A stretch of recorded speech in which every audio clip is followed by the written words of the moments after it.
No. It's migration to SharePoint and OneDrive in Office 365, both process and options. So I'm Bill Baer. I'm a product manager in our SharePoint product group. I focus on just a handful of things from a product perspective: server, hybrid migration, compliance, security, administration, and then sometimes I dabble in extensibility. So there's kind of this breadth of things that I do that are all interrelated at the end of the day. Being my fourth and last session of today, I'm going to allow my counterpart, Simone, be the pilot, and I'm just going to co-pilot throughout most of this. Yeah. So thank you, Bill. So my name is Simon Bourdage. I'm actually a program manager in SharePoint product team working on specifically migration, both tooling and backend, and everything that relates to data movement into our service. So Bill, let's get started. Sure. Let's just dive right into what we're here to talk about today. So on Tuesday, Jeff announced a SharePoint migration tool. We also announced it via our SharePoint blog on Tuesday morning at 9 a.m. And we have a ton of questions about what is this thing, how do I use this thing, and what other options are available to me. So you've come to the right session for that. Today, what we're going to talk about is, one, how do you get started with the cloud? So we're not going to wholly emphasize migration. We're going to talk about how you can get started with the cloud and the different opportunities and advantages that exist and how we can best get you there. We're going to talk about some of the migration solutions and options that are available to you today. We're going to talk, lastly, about migration services and what opportunities exist that can help facilitate your migration outside of self-service, and then we'll also do a Q&A at the end of this session. So without further ado, let's talk about what migration is. And really, migration's got a simple definition. You're moving content from point A to point B. Content can reside in any number of places, but we want it to reside in one place, in SharePoint or OneDrive. You can bring your content from file shares, you can bring your content from SharePoint, you can bring your content from Box, from Google Drive, from Dropbox. There's a number of different places where migration can occur, or migration destinations and targets. Our target, obviously, is SharePoint and OneDrive, and where that content exists, we necessarily don't care about. We just want to get your content into our service, which is why we're here today. And the biggest reason why we're here today is because we're making it easier for you to do that through some of the solutions and options that we have available to you. So migration, let's get data from point A to point B. So how do we get started with the cloud? There's a number of different ways to get started with the cloud. Opportunity A is migration to the cloud. That's migrating at your own pace to Office 365. That's using a combination of migration tools developed by our partners. It's using a combination of migration tools developed by partners as well as our own migration services. And then lastly, it could be simple drag and drop migrations. And you can use migration in a number of different ways. Perhaps you're just migrating a subset of data to start experimenting with Office 365. So you're taking workloads a la carte. Maybe you want OneDrive for Business for data mobility and portability. Maybe you want SharePoint for team collaboration scenarios. Maybe you want to take advantage of the latest in group-connected sites because you have broader ambitions as related to communications within your organization. Perhaps you want to take advantage of new communication sites or the new hub sites we announced here at the conference this week, or even simple scenarios like Team News. Those can be simple migrations, just taking advantage of a subset of capabilities inside of Office 365. Or it can be a wholesale proposition. A wholesale proposition is, I'm going to take the entirety of my on-premises corpus and I'm going to move that to Office 365 to take advantage of the services available there. Those type of migrations are not typical of what our customers do. And the main reason to think about that is, it's easy to say you're going to move all of your data to Office 365, but there's some key differences between what you're doing on premises with SharePoint, for example, and what exists in Office 365. A great scenario to think about is you may have 20 terabytes of data. What's the working set of data versus the non-working set of data? How much of that data is actually accessed? How much of that data is actually clean data, meaning you have metadata associated with that content, and you have clean unstructured content as well as clean structured content, where that content's coming from. If you don't, it's going to be a disservice to your users. So there's a long tail when it comes to migration. And why is it a disservice to your users? Users discover information on premises largely through the recovery process. And what's recovery? Users compose a query, and they continue to refine that query until they're returned the result that they want. In Office 365, we infuse intelligence and machine learning into everything that we do. And that's inclusive of the search experience. So you have to be careful when you just say, I'm going to move all my data to Office 365 and I'm not going to clean it before I do. Because users don't have to recover data, they discover data. They discover contextually relevant data. And what you do is when you ingest data at a rapid rate that's not clean data, you run the risk of inundating them with information through scenarios such as Delve and our intelligent search scenarios. So migration is something that you have to plan carefully. The second option is hybrid. You can create and maintain a hybrid model. Hybrid models are great because it's a single pane of glass that gives you visibility to manage content and people in Office 365 as well as on-premises. And it also forms a bridge between the cloud and your on-premises investments. It allows seamless navigation for users to get from services on-prem to services inside of Office 365 by abstracting the cloud and minimizing any context switching that normally occurs when you just introduce new technology that has no affinity to the technology that they're coming from. So moving beyond there, what is hybrid then? Well, hybrid's basically the connective tissue. Hybrid enables you to take users and synchronize those users with Azure Active Directory from Active Directory. So then you can leverage capabilities such as single sign-on and pass-through authentication so they can use the same username and password and seamlessly authenticate across services, mitigates the context switch. The next thing you can do is one of the things we talked about this week as well is we've enabled hybrid team site provisioning or modern site provisioning. So now users can click a button on-prem and be redirected seamlessly to Office 365 to create communication sites, to create team sites, and more. So they never leave the context of where they started. And that's what hybrid's all about. It's an abstraction of the cloud to minimize context switching, to enable people to take advantage of services and capabilities that exist in Office 365 without forcing them to have to go there. So why should you start with hybrid in context of migration? Well, one, it's a simple configuration. Number two, what we've learned is customers who implement hybrid scenarios see 5 times greater usage than customers who don't implement hybrid scenarios. And that's because of the context switching scenario. A context switching scenario would be one in such that I decide that Simon can't use email anymore. The first thing Simon's done in the office for the last 10 years is opened up Outlook. And I give him a new tool to collaborate. However, I don't take away Outlook. Chances are Simon's going to continue to use Outlook, not the new tool. But with hybrid, because you're enabling them to do the same things they've always done in the same ways that they've always done it, you're simply abstracting the cloud, you see the usage grow amongst hybrid configurations as well. And for cloud services, usage isn't important. Because if you're not using it, what do?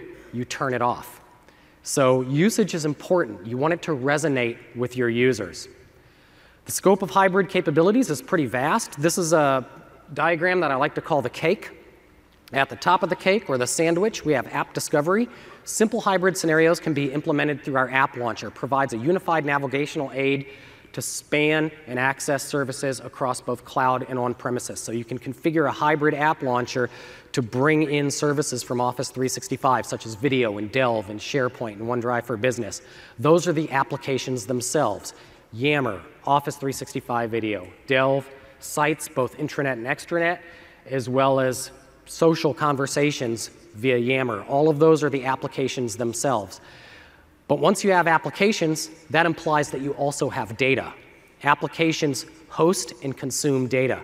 So we've introduced a data discovery layer. That consists of hybrid search, unified auditing, and unified taxonomy. And as of the June public update for both 2013 and 2016, we've also introduced hybrid content types as well.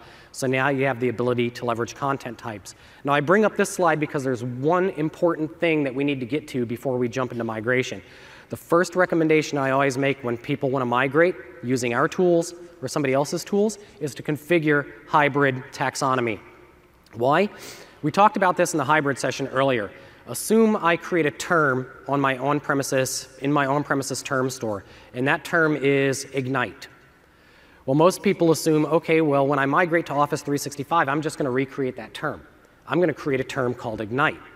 Those terms have no affinity to one another. Even though they carry the same display name, they're completely different terms. So when you're migrating, your content won't automatically associate itself with the term that you created in the cloud. And the reason is because we're SharePoint. And what do we do in SharePoint? We use GUIDs. Why do you use GUIDs? We love GUIDs. We use them everywhere. In SharePoint, everything has to be globally unique because we can, because there's so many of them. So since they're infinitely available, we use them all the time, which means a term is actually under the curtains or behind the curtains. A term is actually a globally unique identifier. That's what it has associated with it. So when you create the new one in Office 365, it's globally unique as well. And that's why the two don't have affinity to one another. So the first recommendation I always make before you start your migration is wire up your environment for hybrid taxonomy and content type in order to do that. So now that we've covered kind of the basis of how to get started with the cloud, I'm going to go ahead and move into co-pilot mode and let Simon take over. And I'm going to stare at him awkwardly for about the next 30 minutes. Perfect. Thank you, Bill. So, of course, we're talking about a migration session, so we have to talk about what are the tools out there and how to get started. So, as Bill explained, really, hybrid is just a way to really get started, get your first foot in the cloud, and make sure that your users are starting to show up there. Now, we're going to say my users are now hybrid connected, they're using my cloud. How do I proceed with the migration? Well, the first thing we actually normally recommend, and if you've been to a previous session that I've given, we always start with the assessment. And the reason for the assessment is simple, is there's a multiple question that you should be able to answer even before you start moving your file over to the cloud. So a few questions like those are, what do I have? What do I leave behind? What are my mitigation plan? And also, what's going to be my migration plan? All of those are going to be questions that you should be able to answer once you have your full assessment of what you have on-premise. And I say on-premise could be a different cloud source as well. So really know what you have. The few questions I always give, and honestly, I'll give you a few examples of why it's so important to know those answers, is, for example, where's your data? So many customers perform their migration only to realize afterward that they left the CEO file and folders behind and completely have to redo their migration because they didn't figure out that there was something else that they left. The other thing is, how much data do I have? Really, that's a tricky question because depending on the size of your data, you might approach the migration in a different way. You might decide to do waves, or you might decide to do everything over a weekend. So really knowing the amount of the volume of content that you want to move over to the cloud is going to dictate a bit your plan for moving it. Also, what kind of data is it? SharePoint On-Prem is powerful, gives you a lot of customization capability, and it comes with a cost. Sometimes it needs manual intervention in order to bring it to the cloud. So really, knowing that ahead of time is going to prevent you to hit those blockers as you're doing the migration. You should try to prevent this on your migration wave and instead resolve it ahead of time. So really, also, is the data still relevant? So we just went through it. We said, let's say I found where all my data is. I have a few terabytes. And the few terabytes is not too customized. So I should be good to go. I'm ready to go, but actually half of it has not been used in 10 years. Is it really worth it for me to spend the time and the effort for bringing that to the cloud if nobody has touched it in 10 years? So that's something you should ask yourself, and maybe there's a valid reason for you to bring it to the cloud because maybe it's a record center or something like that. But knowing those answers is really why you justify which file you're going to move to the cloud or not. So now you know which question you should answer, and also let's figure out how you can answer those questions. So there's a lot of options out there in order to find what you have on-premise in your cloud. So you should start sometime by a manual inventory. For simple scenario like file share, you can probably find what you have on your file share, do a list of what you want to move. That should be fairly simple. There's also first-party tools, so that's something we're going to discuss here. Things like SharePoint, we provide tools for you to know what you have on-premise. We're going to do a demo in a few seconds. And also, you have third-party tools. So really, the way to think about it is you should use our tool. And if you think that you don't have all the information you need or you're finding that you want a better reporting or something enhanced, that's where the third-party tool can really give you a customized view of what you really want to know about your data on-premise or in another third party. For instance, if you're coming from Box or Dropbox, you might want to look at what other third party gives you that capability of assessing the information you have over there. So really, we'll drive into SharePoint Assessment Tool. This is a tool that is available for anybody for free to go download on Microsoft Download Center. This is the link where you can download for 2013 and 2010. And the thing to know is it's free and it's considered GA now. So just before Ignite, we actually launched an update of the tool with a few more things that we actually reveal in the assessment. So I'm going to switch over here to the other laptop. There we go. So this is just to give you an example of how easy it is to do your assessment. All I did here is I went on the Microsoft Download Center, the link that I just provided earlier, and I unzipped a folder that contained my assessment tool. There's a lot of things here, but really all you need to know is the only file that's relevant is the skip file list. And this is in order for you to say, I don't want to scan my whole SharePoint on-prem. I actually want to skip those sites because I already know what's the content in it. So I can actually put a skip list in it. The reason I'm doing this demo is just to show you how easy. I only unzip the file, and then I can run the assessment tool. I'm giving you the example of all the parameters available.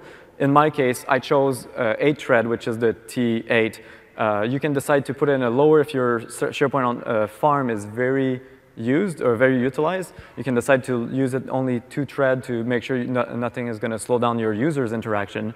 Or you can use a bit more thread, like in my case, since it's a demo environment. So I'm just running the tool. Oh, did I enter my parameters?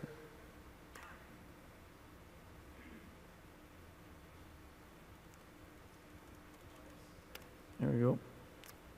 So fortunately, all you would have seen is the tool run and the report here generated. So of course, since it's a demo, there was a hiccup, but actually, you didn't miss anything because literally all you need is to be on the farm as a farm admin and run the tool. The good news is I have already the report generated in case anything would have happened like this. So for this scenario, I only did a small farm, but I wanted to show you how to digest a bit the information. So the tool, once it runs, it only generates a few CSV files, and those CSV can easily be opened in a tool that most people know, like Excel or whichever you prefer. So really what it gives here is it gives me the size of my farm. This one is a fairly small one, so it should be fairly fast to migrate. But also it gives me the top list of issues that is potentially going to block me from doing my migration of that specific sites. In this case, there's also a help article that could easily help me figure out how to resolve those issues. So as I can easily see here, there's a full trust code solution that is running on my farm that might impact the user behavior once I move them to the cloud.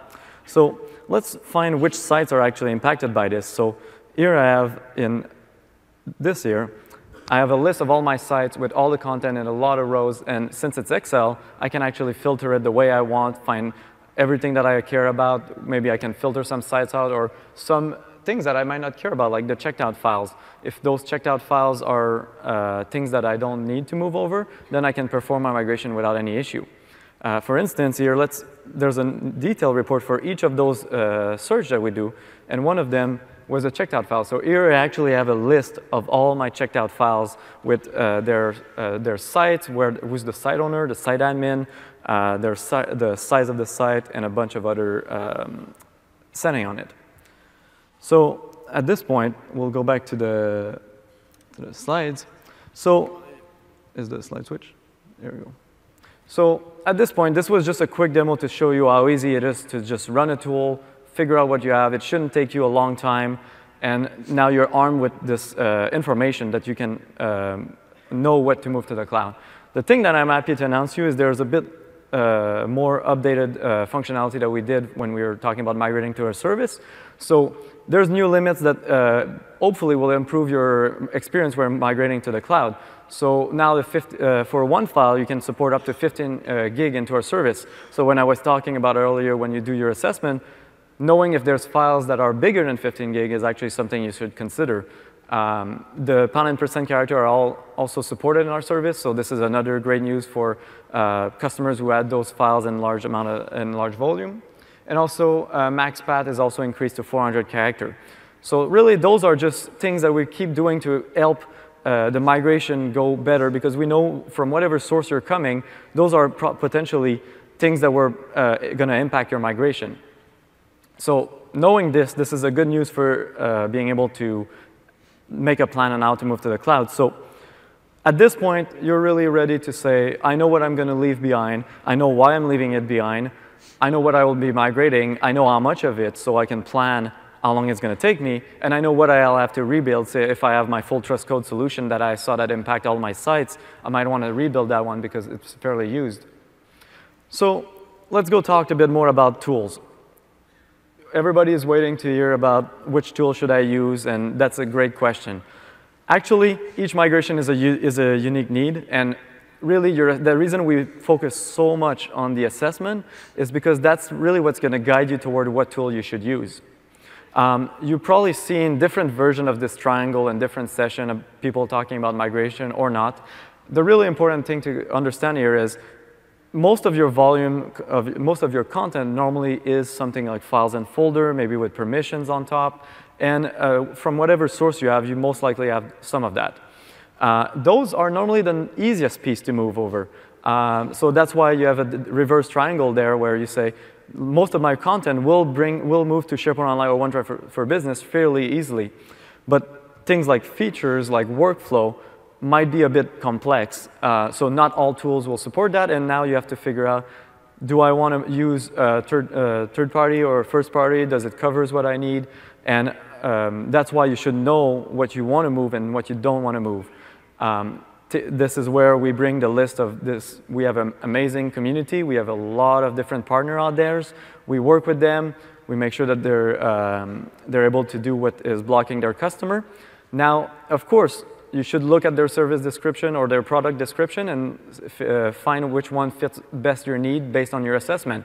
They also have different pricing models, so depending on where you're coming from and what you're using, definitely you want to consider which ISV is better for you. And this brings me to the announcement that we gave earlier this week. I'm happy to announce that at Ignite this year, we're launching our first-party Microsoft SharePoint migration tool. And really, what we're supporting as an open preview is 2013 document library and file share. So for those, you can also target OneDrive for Business or SharePoint Online as the destination. This is available for free for any Office 365 customer. So without further ado, let's do a walkthrough of what it looks like. And here we go. So I don't even have the tool started here, so I'll just show you the experience. So the installation was a simple link that we'll provide just after. But it's really, if you know the process, it's the click once installation. The tool is self-update. So as soon as you open the tool, it will ask you if you want to update the tool to the latest version. You don't need to update it, but you will get prompt every time if you want to get to the latest version. So the first thing you need to do in order to use the tool is actually use your SharePoint Online credential. The reason for that is because, like I said earlier, it's available for anybody who wants to move to OneDrive for Business or SharePoint Online. And we also use this as a storage for things like your settings for the tool and also resuming capability that we'll discuss a bit later when we're doing the demo. So really, at this point, I'm in the tool. This is your experience that you should have once you sign into the tool. And you see you're prompted with 3 different options. The first option is SharePoint on-premise. For SharePoint on-premise, as I said earlier, we have 2013 doclib. So let's do a short example. So I have this on-prem site that I have here that I just want to move the content that's within it. I could easily have copy-pasted it from the browser.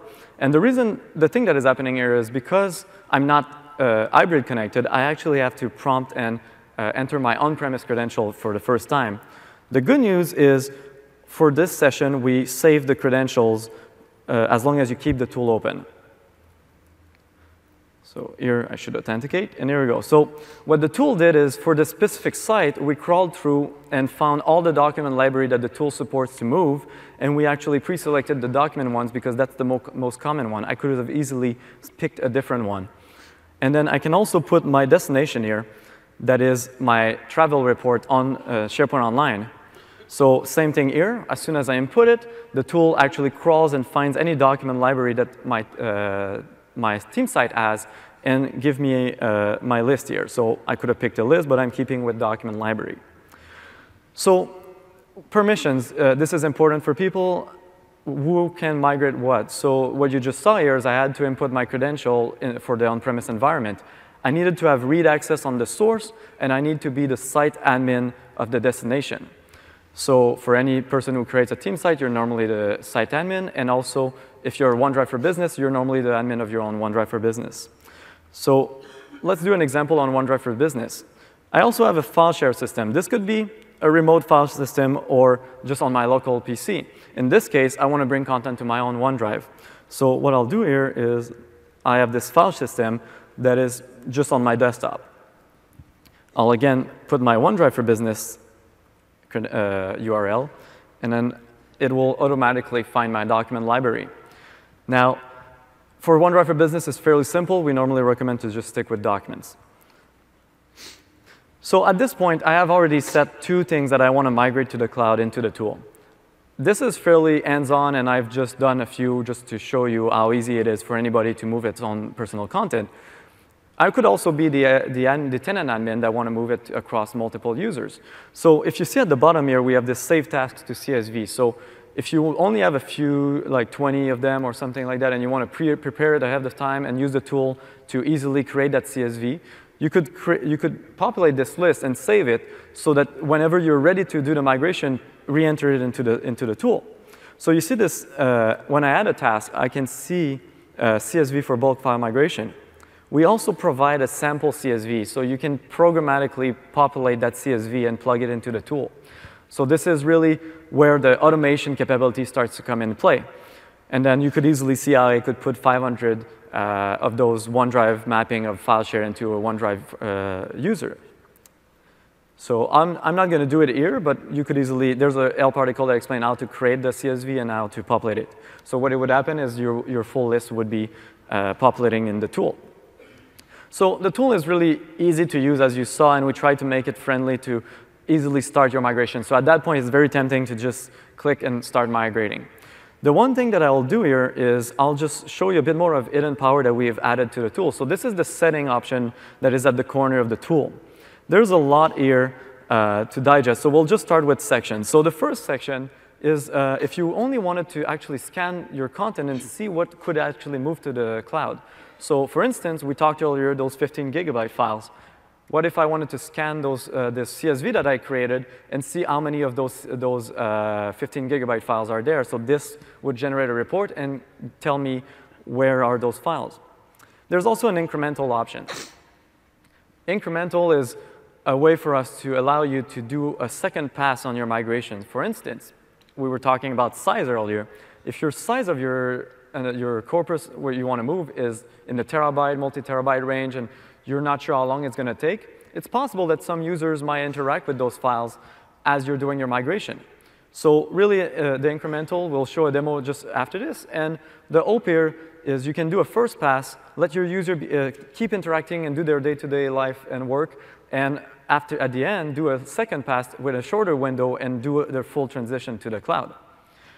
Now we talked about the 2 settings at the beginning, and then there's also a second section that is, you can think of it more as filtering options. So the first one is, do I want to keep my version history? Some customers care about them, some customers don't, so it's really up to you as the admin to decide if I want to bring over those versions. In my case, I didn't actually keep all versions, but I decided to keep only the last 10. And the reason for this is simple. The more version I bring over to the cloud, the longer my migration will take. So if a file has 400 version, it will be impacting my speed. So I want to make this a fairly fast migration, so I'm not going to preserve more than 10. There's also a lot of other settings for filtering, such as hidden files, or also setting a date filter. Those date filters are basically in order to say, as we said earlier, the files that were created 10 years ago and never been modified since 10 years might not be something I want to move over to the cloud. So the tool allows you to filter this ahead of time. There's also an extension filtering. The extension filtering is in the same concept, but this time is maybe there's, in my SharePoint Online policy, I don't want to move over AVI files or MP4, or for some reason there's different policy in my company. I can set those as part of the migration cleanup. So after all the filterings, there's also the Azure Active Directory lookup. So this section is permissions and user mapping. So here, what you see is an Azure Directory lookup. So what we said earlier is it's recommended to do dear sync and do a hybrid connection. What would happen here is every user on-premise would be detected in the cloud, and then you would be able to basically move your files over, and the creator or the modified or the permissions would be preserved. There's a way for me here to turn off permission. So what would happen in this case would be the permission would not be brought over, but the author and modifier would be preserved. There's an option just underneath that is a user mapping. This is a way for overriding anything and saying, I will provide my own mapping of who's the user on premise and who's the user in the cloud. So at that point, what I would do is I would generate a CSV again. There's an example on how to create it and put it into the tool. This would overwrite anything. Even if we find the user in AAD, we would basically take as a first requirement to look in the user mapping and see if this user has been overwritten and mapped to a different user. And after all those permissions, there's a last section. This is more of the working folder section for the tool. This is where the tool will be generating a temp file, creating a package, and moving it to the cloud with all the metadata that we just discussed. We recommend to use this as if you have a SSD, it's actually going to be better for your performance. It's not an absolute requirement, but it's really recommended. The reason for this is the tool is mostly disk I/O intensive. So if you're wondering what's going to be used on my machine, really this is running on a fairly simple machine, but I just have a SSD in order to have a fairly fast migration. The other one is Azure storage. So as you probably know, if you've been following us for a few years, we've launched a migration API 2 years ago. This tool only uses this migration API. We don't use CSOM front-end calls. So we provide the Azure storage for you, and it's actually the same Azure storage that your tenant is using in the same farm, in the same data center, and it's mapped. If there's a disaster recovery, it's the same disaster recovery blob. So really, this is us providing it for you in order to simplify your scenario and not have to care about Azure. But if you wanted, you could actually provide your own Azure account and keys and use your own, so you would managing your temp storage. So I went a lot in detail about all the power of the tool and really where you can adapt it to your need. And as a different IT admin, I might want to do different things. I said earlier, the settings are preserved at the user level. So if you sign in into a different tool with your same credential, you should have the same settings preserved. So at that point, I'll just start my migration, and we'll show you a bit more of what the tool can do. So the tool just started here, and then what it's going to actually do is it's going to do a final check, making sure that the environment is ready. We have access on both sides, and everything looks good for migration, and then it's going to start moving the content. As you see at the top, I can actually name my migration, so I'll name this one just Simon Demo. And there's a lot of small details here, like I could pause this migration, for instance. I need to disconnect from the network and move to a different thing, because this could be running on the laptop. So what I'll do here is actually I'll pause my migrating travel report to travel report, which is my on-premise to SPO. And actually, those are hyperlink. If I wanted to see, maybe I was unsure anymore that I wanted to bring the content from that place to that destination. So I could actually go and click and open that source or that destination and confirm. The reason I pause this is also I want to emulate a scenario that is very real in this world. Power outage, network failure, the server went down, different things. So what happens if I had to reopen my tool? So let's close the tool and reopen it. And as I said earlier, while I'm doing all that, I'm doing my migration. It might be taking a few hours if I was doing terabytes and terabytes of content. Users could be doing different interactions. So what I'm going to do, I'm going to just add a file to my file share that I was doing. If you noticed earlier, my file share was already done with this migration and said everything was completed. So we'll reopen the tool and sign in again, because that's the first step.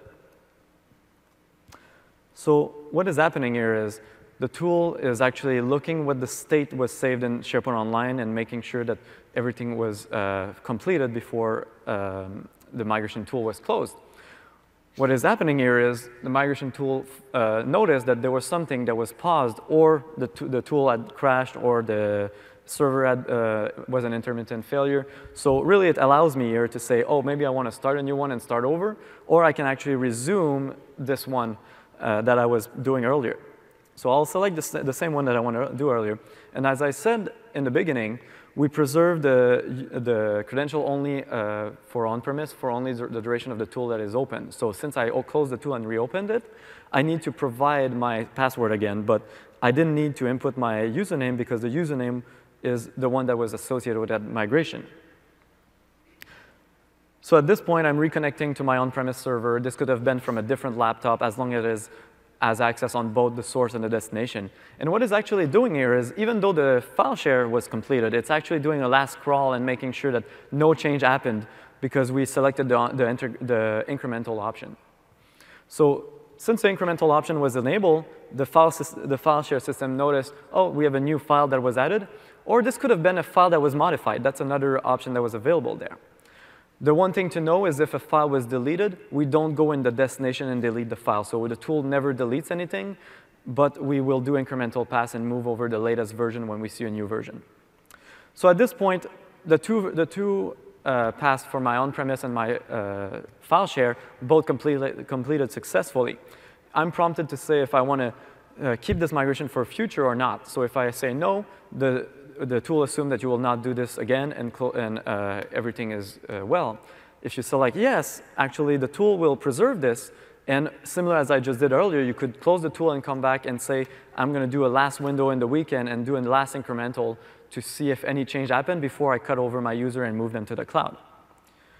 So in this case, I'm not going to do this. I'm going to assume that I have put my source in read-only and I already moved all my users into the final destination. Now, what is interesting here is the tool tells me the migration was successful, but I can actually drill down and actually see what are the files that are moved over. And if there was any failure, I would have a failure report that would show me every file that migrated and why. So the report, again, can be opened in Excel, like a tool that most people are used to. And really, at this point, I have a full list of all my documents, the file name, the extension, the size. And also, if you were to have an error message, it would give you a reason why, for example, if the file was empty, 0-byte file doesn't move over to our system. Those are really ways for you to digest and find any reason why a failure would have occurred. The good news is we don't pause the migration for only a simple file failure. We actually perform the full migration and tell you which one are the few files that didn't come over, and you might have to manually interact on them. So at that point, the tool, we basically saw the whole capability of the tool and why we are going in this and trying to give everyone an easy way for bringing their content into our service. So we'll go back to the slide real quick. Thank you. So as I said earlier, the tool is available for free for any Office 365 customer. You can go on the aka.ms SPMT and download the tool. It's an open preview as of right now. Please provide any feedback you want. We are listening to user voice and a bunch of different means if you're sending us feedback. As of right now, we are open beta, as I said, open preview. The tool is supposed to go in GA in Q1 of next year. The thing to know is we're not stopping here.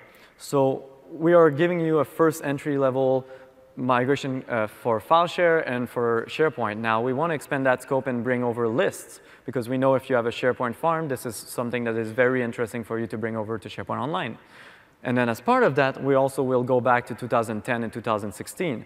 So those are really just giving you an example of how the tool is going ahead and trying to tackle those scenarios that we know are a scenario that is often happening for every of our on-premise customer. So we talked about the roadmap. There's also something on top of this. So we just discussed, you have a lot of assessment you can do yourself. You can do the full report, then find what you want to bring and where. But on top of it, you might want to have some more help, because tooling is not always everything that we provide. Right, Bill? That's right. So I told you I was going to stare awkwardly at Simon for 20 minutes, and I did. So I was successful in that task. So from a migration services perspective, we also have opportunities beyond the tooling that we're delivering. And what Simon just showed you is a great example of our commitment to bringing our customers to Office 365.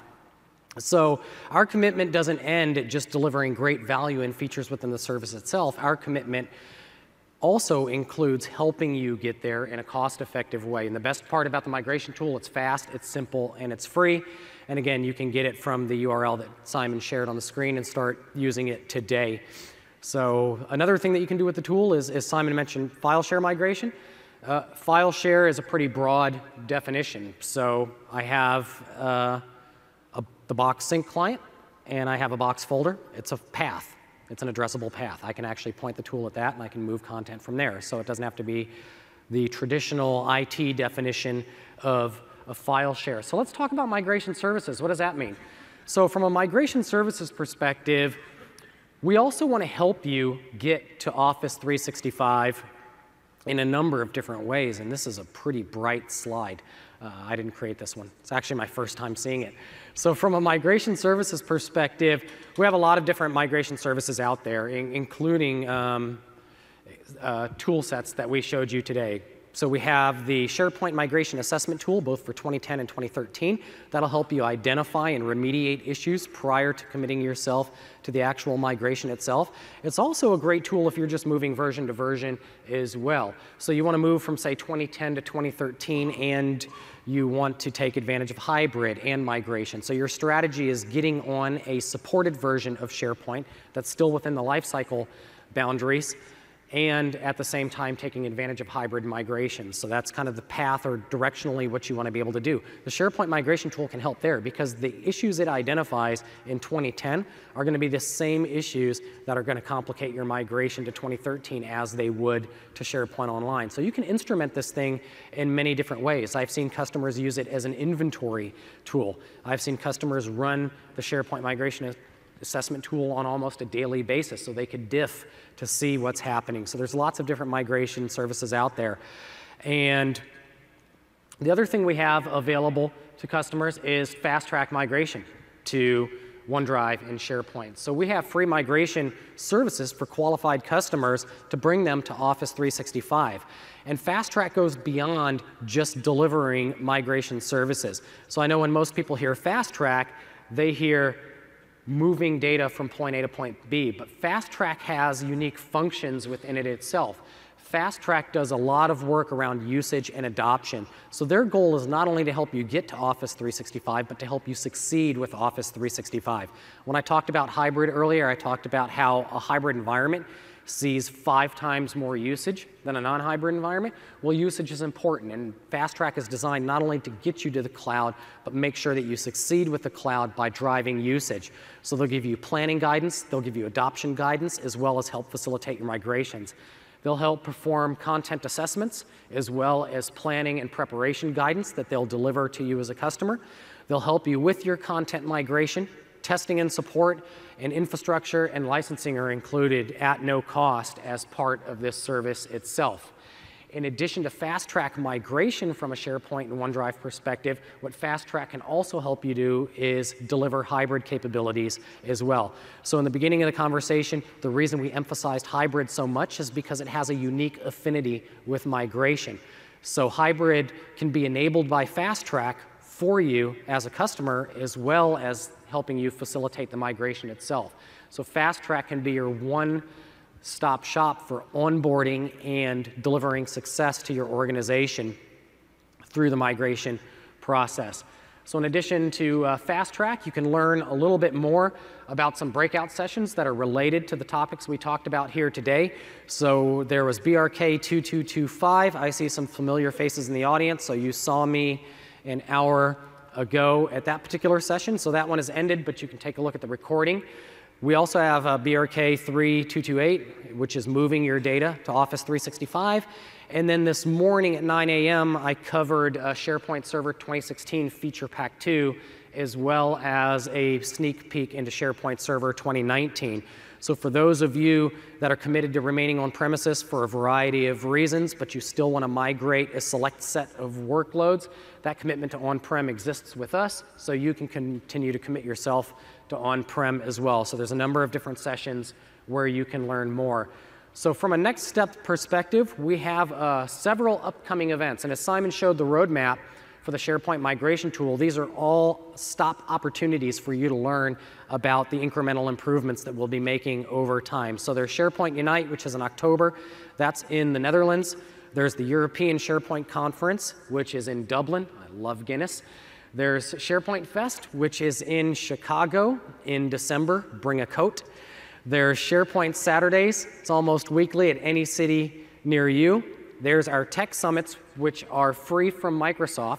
So we redeliver a lot of the content that we have at Ignite. So if you have coworkers that weren't able to attend, the tech summits is one of the ways that they can get some of that same content delivered direct by Microsoft for free around the world. And then lastly, one of the biggest things is SharePoint is back.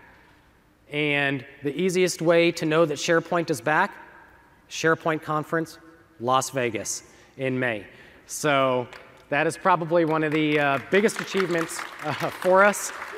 So obviously one of everybody's favorite conferences, and we're going to do our best with that conference. So join us in May between the 21st through the 23rd. Maybe it's 23rd through the 25th. Anyway, if you go to SharePointNA.com, you'll find the website. You can see some of the speakers and the logistics, so start booking early because it's going to fill up and sell out fast, as SharePoint conferences traditionally have. So we've allowed quite a bit of time today for Q&A for a couple of reasons. The late sessions, everybody seems to want to leave at 5 for some reason. I don't know if the shuttles stop at 5:30, but everybody seems to leave pretty early for those. So we're going to leave about 15 minutes for Q&A, and then another 15 minutes for those of you that want to stay, because I know a lot of you want to leave at 5. So please do submit an evaluation for this session, everything you saw today. If you have feedback, leave it in your evaluation. So if you have any comments regarding the tools themselves, Simon and I will look at the evaluations, and it's a good opportunity for us to see what you're saying. Yep. Obviously, don't put questions in there because we don't know how to contact you, but if you do have some feedback, perhaps something that you'd like to see in the near term, obviously user voice is the best place, but we'll also see them in the evaluation. So thank you everyone for joining us this afternoon. You've been a great audience. So there's a question. There's a question. Files, right? Correct. So if you're going to a OneDrive, the OneDrive basically, as soon as you provision it, the document library is there. If you're going for a team site, you will have to create the site ahead of time. Now, this site, by default, normally has a default document library created with it. So if you wanted a different one, you could recreate all your structure ahead of time. We don't offer that capability of recreating an intense structure ahead of time, but if you want, you can probably write a script to populate it and create that. So the follow-up to that is, how do you handle permission, or is that just ignored? So the question is, how do we handle permission? Now, I would say we did provide the few example in the demo of the first thing is the user mapping. So if you wanted to map to any kind of user into a user on SharePoint Online, you can do that. It's a user that is in AAD. Now, the other thing is we do look up for the username if you find the exact username into Azure AAD. Now, I don't know if you have a follow-up question on that part. OK. Perfect. Yes, question? So on the migration tool, if you have metadata on your document, yep. And I'm talking about out-of-the-box metadata, such yep. as modified by and correct. Modified date, does the tool transfer that information to the library? Good question. I did talk a bit about metadata, but I didn't go into details. So we actually, even though we only do document library, we will migrate all the columns associated with it. So for example, modified by, created, date created, or other columns with it. There's still a few columns that are omitted. For example, content type is one of the only few we don't do yet right now. But as we do roll out support for lists, we will include content type support and things like that. But your question is, for most of metadata, you should do a test, but we pretty much preserve all of them for on-premise for a document library on-premise to a SharePoint Online document library. And for a file share, is it the same or not? So for file share, we do a mapping of the basic file share things like created by, modified by, date created, date modified. But there's other columns that SharePoint has that file system doesn't have. So really, there's some columns that are going to be empty because of that. I don't know if that answered the question about what about file share for those metadata. But such as the modified date is going to transfer to the library. Yeah, modified byte is definitely transferred from the source to the destination. I have an internet SharePoint farm but that works with FBA, form-based authentication. Can I migrate the form-based authentication with this kind of tool? So the one thing I would say for authentication, which is interesting because on-premise always has a bunch of different authentication methods. The demo you just saw right now, the auth model for SharePoint Online is the same that will roll out within the few weeks for ADFS and support and things like that. For on-premise, that's the reason we're still in open preview. We're rolling out a lot of different auth approach through the end of the year. That's the reason we're still in open preview, to make sure that we support all those different auth approach. If you have one that you find you have an issue with and you cannot connect the tool to the server, let us know through user voice. We're definitely looking at the feedback. I don't know if that answered the question about authentication, but there was a bit of echo. I couldn't hear exactly. Yeah, and I think your question was specific to forms-based authentication, if you're using that with SharePoint. So form-based is on our list that we want to support by end of year. Perfect. Is there, we'll go there and then there. Perfect.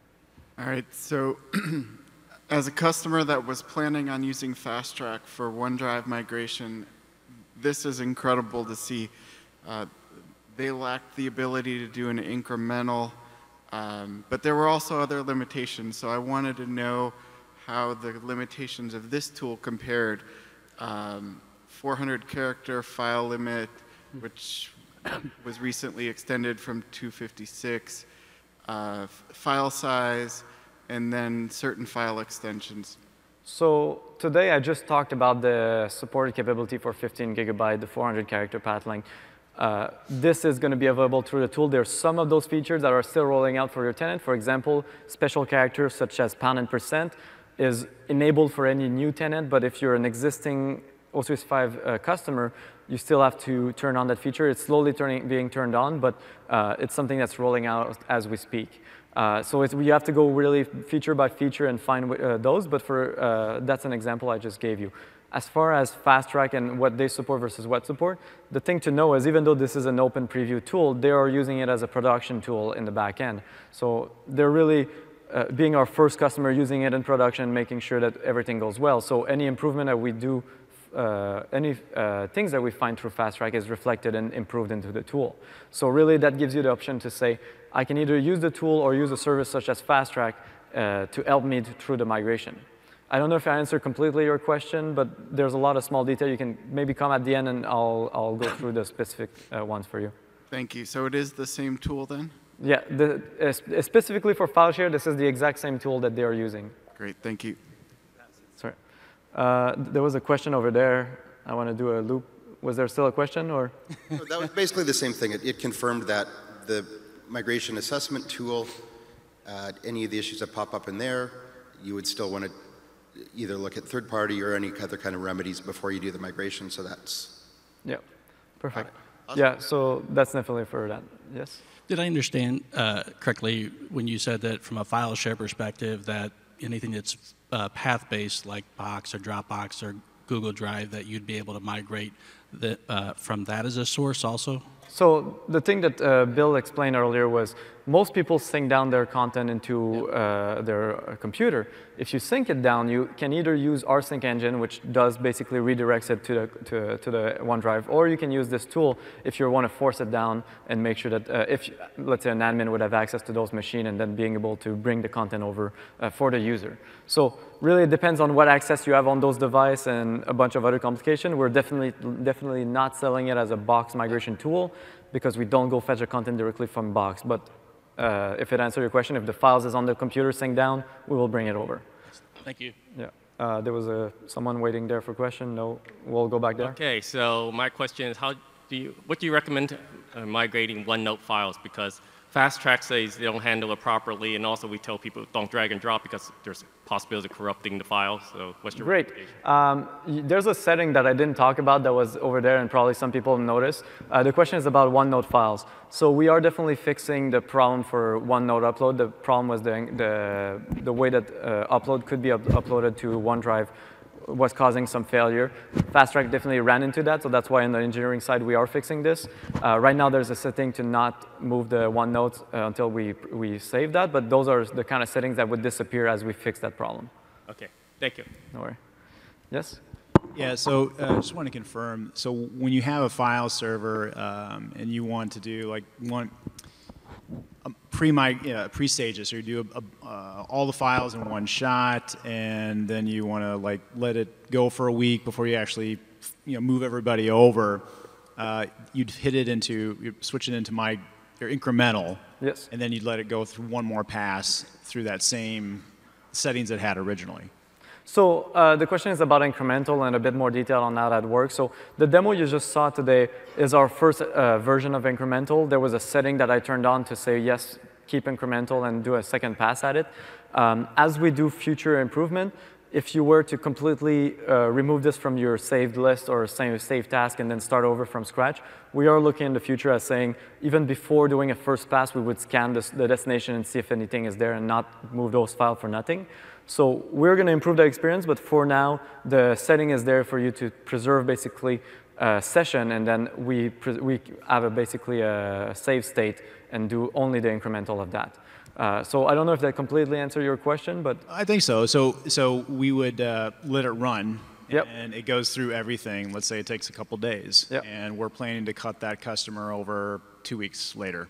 Mm-hmm. We could just say, yeah, I'm planning to use this again. It'll just save that, and then the night before, we can just run that same thing, and it'll grab the remaining files. Exactly. So the question was, can I use incremental for doing it 2 weeks earlier, do a big pass, do the full terabyte, and then do a last pass at the end before the cutover? That's definitely why we built that feature.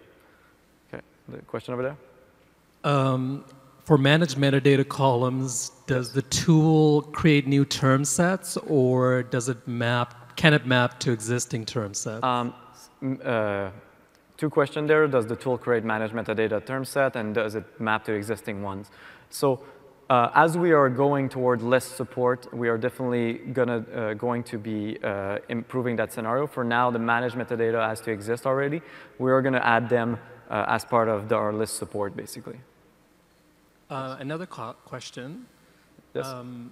For file share to SharePoint Online migration, does the tool consume a CSV file where you can specify the value of a new column in SharePoint? So you said created, modified, those come across. Yeah. But if SharePoint has an extra column, okay. Can you map that? So as of right, the question is, can I do a mapping of a bunch of custom metadata that I want to transform into a different kind of metadata? The tool doesn't offer that capability, so we don't have any settings as such to, for instance, there's a file system metadata that I want to preserve as a different one in SharePoint Online. We don't offer that kind of mapping. Okay. Okay. Oh, yes. Thank you. My question may have already been answered in your demo or in one of the earlier questions. It's about file share, migration, and whether or not a folder within the file share is created in the SharePoint library on migration, or if they're just files dumped in. Okay. The question is about file share and like if I bring over a folder and maybe there's a subfolder and do I preserve. So the 2 things to know is we do preserve structure, so we will recreate the folder structure inside of it. The other thing to know is there's a hidden feature that if you are not using the UI but you're generating a CSV mapping, you can actually specify a subfolder you want to bring content into. So that's something to know as well, as I can decide to say if I'm going to generate that mapping, I can bring the content within a subfolder on my document library. Great, thanks. Perfect. Yes? What was the significance of the setting that said bring a OneNote file over as a OneNote? So that was the question about OneNote that I just answered earlier, but basically for OneNote... I thought they were saying OneDrive, and I was talking at the same time. It's okay. So OneNote basically has some flaws, and when you're trying to upload your OneNote into OneDrive, we are fixing this right now. This is an issue that Fast Track ran into. That's why we put that setting to start to filter those out until we fix that. But this is definitely something we're trying to remove as we roll out to GA. Do you know if ShareGate and the other tools account for those kinds of things? Definitely, there's a bunch of third-party tools that do way better than this. Like I think they already support the OneNote. But on the engineering side, we're trying to fix every little flaws that we found at the same time. Perfect. Yes? Will the tool support migrating SharePoint Designer workflows and info platforms? Great question. Will we support migrating designer workflow and info platforms? As of right now, this is not in the official roadmap, so I cannot say this is not something we are looking at as of right now. Thank you. Thank you. Yes? Hello. When customers transfer large volumes of data, what is the throughput this tool is currently offering? Great question about the throughput. So as you saw, the tool right now, you can only have one instance of the tool running per machine, but you could have multiple machine running you could have multiple machine running one instance of the tool. The throughput that we see for most customers that are doing multiple source to destination is about a terabyte per day, and we've seen in very, very manual case about a terabyte an hour, but that's a very upper limit. So it really depends on how much parallelism you're trying to get out of this. So really the recommendation here is the way we scale our system is through parallel processing. It's not, you won't get one file moving faster into our service. You'll get a lot of file moving into our service at the same time. So that's always the thing you have to think in mind when you're running the migration is that's why we provide the option to bring over such amount of source to destination at the same time because we want to parallelize as much as possible. Does that answer your question? It's 1 terabyte per day? So the thing I would stick to is for file system, a normal file system, we see about a terabyte a day without doing anything, just using one instance of the tool. But that really depends on a lot of different scenarios, and I don't want to be quoted. There's a full article about migration speed that you can read. You can probably find it on supportoffice.com. Okay, thank you. Thank you. All the questions are there, so I'll go again. Apologies if you've already answered this, but do you handle permissions with SharePoint groups? Local. So SharePoint group permission is interesting. Yes, we are working on supporting SharePoint permission for groups. If you find one that doesn't work, let us know. We're still finding the last little edge case. So you'd be able to map users you find on. So yes, you could define a mapping that would point to a group. Okay. Was there a question there, or no? Just standing. Okay. And then what permissions are required to place files into other users' OneDrives? So as I said quickly as I was doing the demo, really you need read access on the content source, and you need site admin on the destination. Every OneDrive user is an admin. When you're the tenant admin, you can provide yourself site admin for the duration of the migration and then remove your rights afterward. It doesn't mean that the file will show up as you that migrated. We will preserve who was the owner of the file. So that's really, for now, how we do it. We're looking at how we can improve it and not prevent, but remove that extra step that you have to do. And is that through PowerShell that you? You can definitely write a PowerShell script that gives you access to all of those sites and then remove yourself. Thank you. Cool. We have another question there. Yes? Just a quick one. Does the migration tool run on Server 2016? So yes, the migration tool, in the article, it actually explains what are the supported OS and everything. So you can run it from a server, or you can, Windows server, or you can run it from a Windows 10 device or something like that. Thanks. Yes? Is there any sort of a mapping for getting an environment that's, say, in like an ISO LAN into the cloud with anything that you discussed up here? I'm not sure I understood the question. Can you repeat? If your environment does not have internet connectivity, okay, is there any sort of recommended migration to the cloud? So if your source environment doesn't have internet access, as of right now, this tool won't help you for that scenario. What you're looking at is probably a scenario like drive shipping or something like that. There's ways to do it, but this is not through this tool for now. I think that's it. Thank you, everyone.